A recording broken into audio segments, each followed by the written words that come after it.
They say the land changes you, that the farther you get from sidewalks and sirens, the more the silence becomes part of you.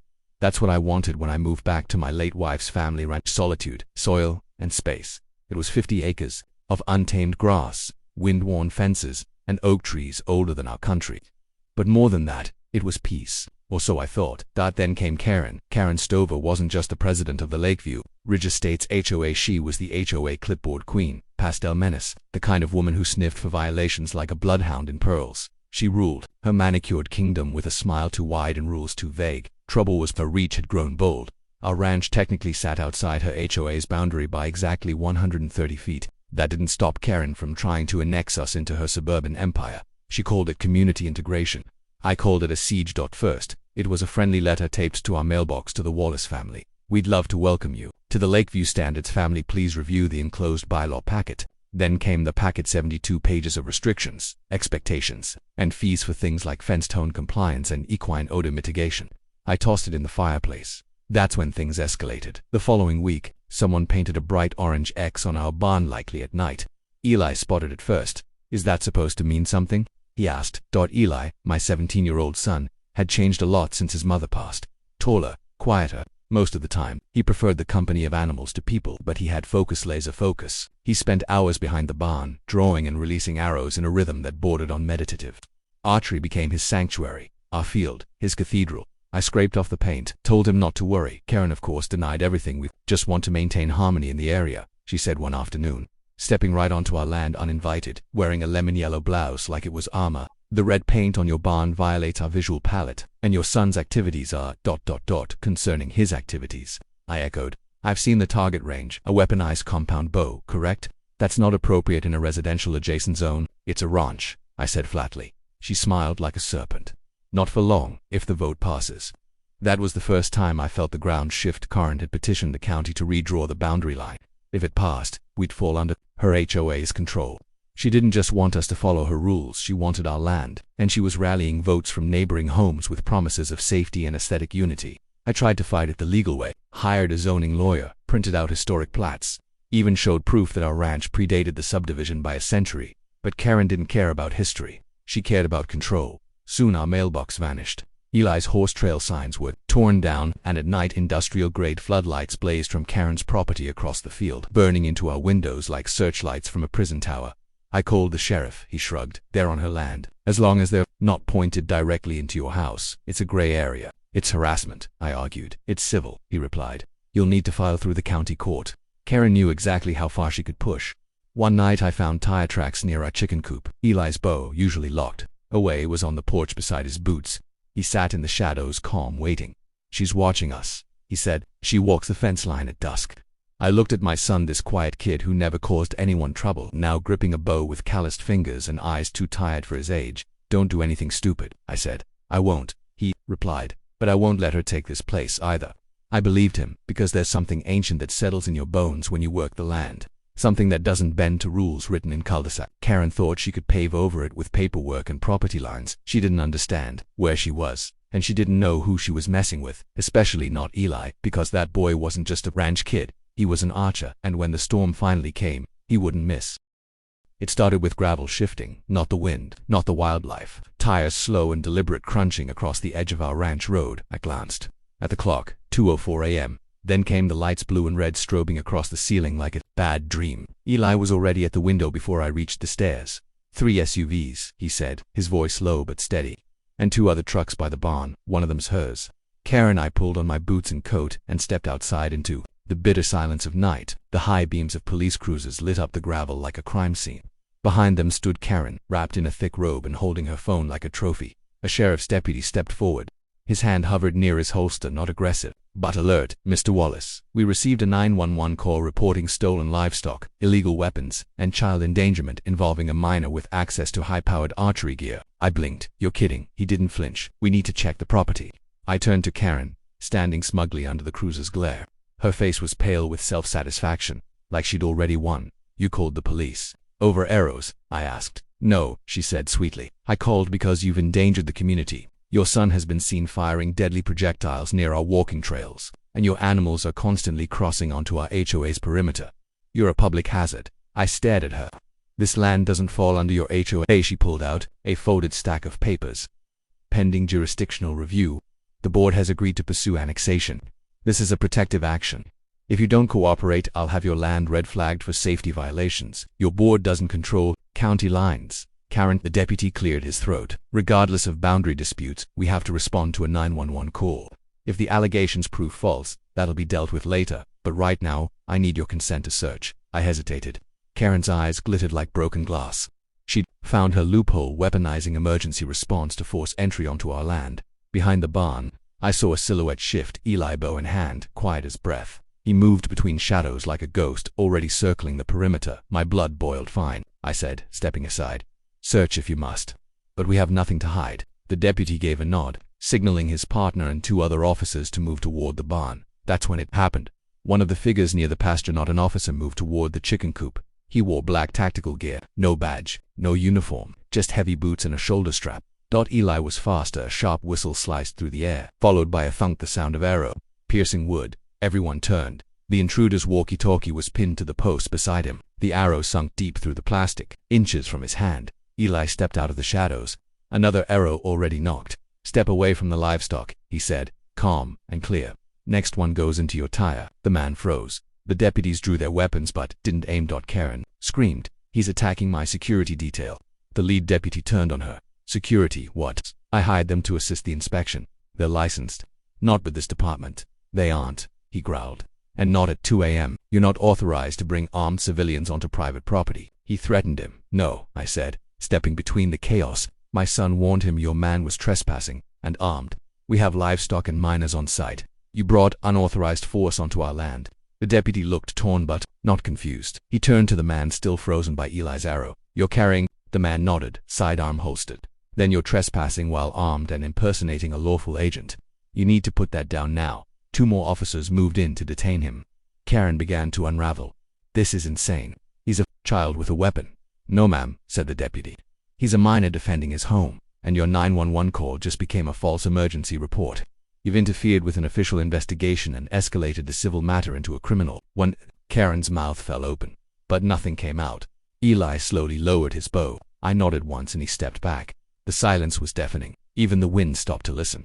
The deputy turned to me. We're going to need statements from both of you, but from what I've seen tonight, you're not the ones in the wrong.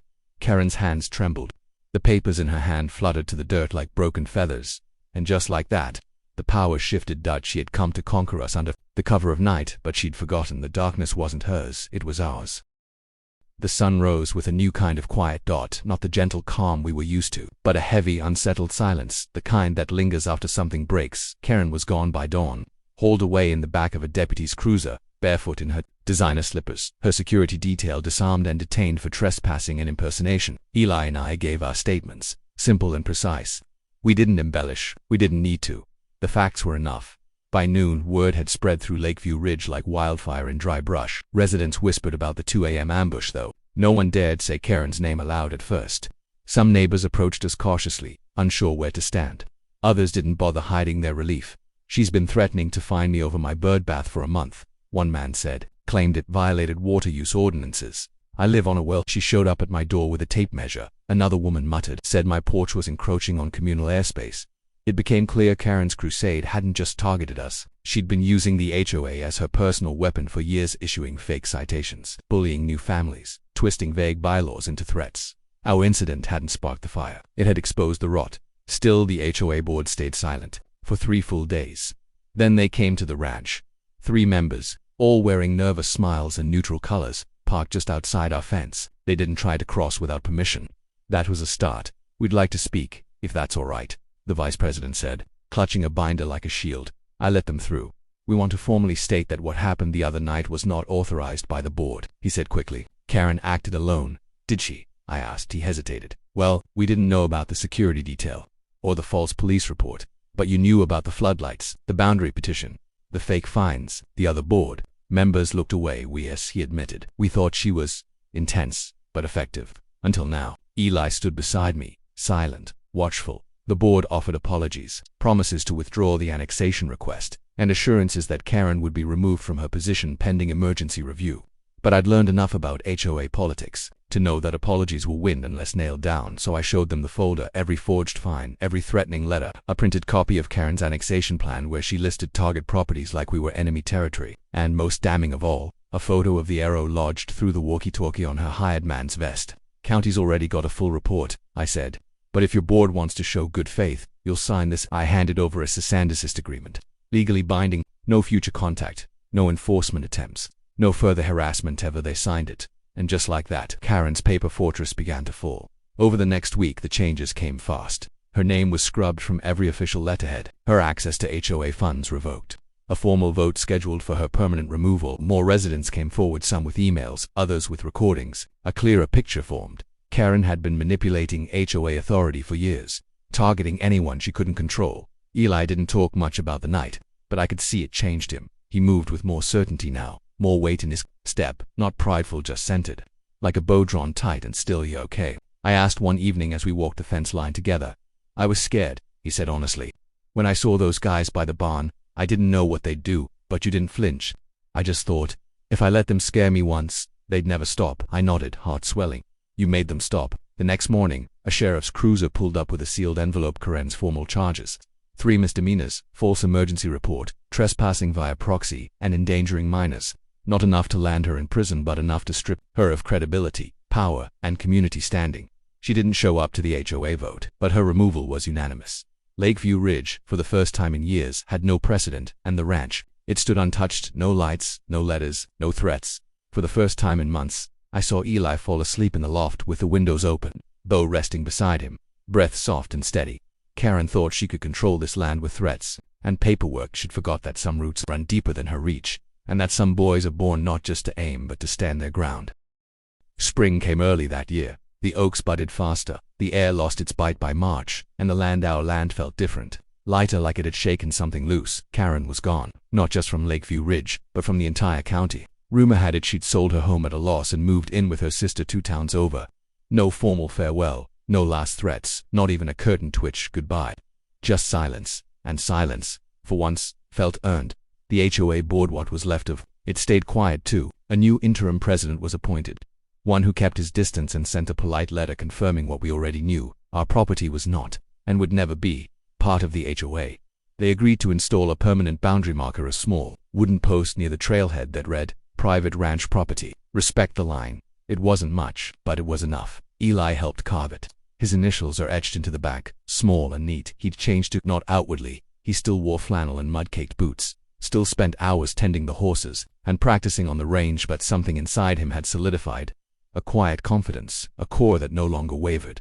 "You still keeping the bow by the door?" I asked one morning, sipping coffee on the porch. He nodded, stretching out in the rocker beside me. "Not because I'm expecting trouble, just because it feels right." We sat in silence for a while, watching the wind stir the grass. The media had tried to dig in, of course. A few headlines floated around: Teen Archer stops HOA takeover, and Ranch versus Rulebook, the standoff at Lakeview. We ignored them all. This wasn't a spectacle to us. It was home. But some good came from the attention. A local veterans group reached out, asking if Eli would be willing to help lead an archery therapy program. He was hesitant at first. He didn't see himself as a teacher, but he agreed to try. I watched him coach his first student from the edge of the pasture, a kid with nervous hands and a haunted look in his eye. Eli said very little, just showed him how to breathe, how to stand, how to let go, and when that arrow hit its mark, the boy smiled like he hadn't in years. Karen had tried to turn Eli's strength into a threat, but it had become something else entirely. One evening, a letter arrived, handwritten, no return address. I recognized the handwriting immediately. Karen. I opened it slowly. Inside were just a few lines. I thought I was protecting the community. I see now I was trying to control it. I lost sight of what mattered. "I hope you find peace." I never did. No apology, no attempt to justify what she did, just a fractured truth. I folded it, tucked it into the drawer beside the hearth, and left it there. That night, Eli and I walked the boundary line under the stars, lanterns swinging low between us. The air smelled of cedar and fresh soil. Somewhere in the dark, a coyote yipped, then fell silent. He paused near the marker post. "I used to be afraid," he said, "that we were too small to fight people like her, that she had too much power. And now," he looked at the stars, "now I know you don't need power to hold your ground. Just a reason worth defending." I nodded, pride swelling in my chest. "She underestimated us. She underestimated this," he said, patting the earth beneath his feet. Karen had believed in rules written on paper, in borders that could be redrawn with ink and influence. But what we had couldn't be printed in a bylaw or filed in a zoning office.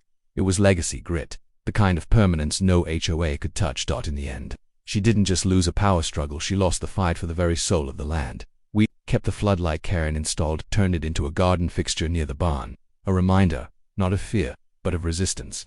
Of that night when a boy with a bow defended a boundary that wasn't just a fence line but a line in the sand, the line where control stopped and freedom held fast.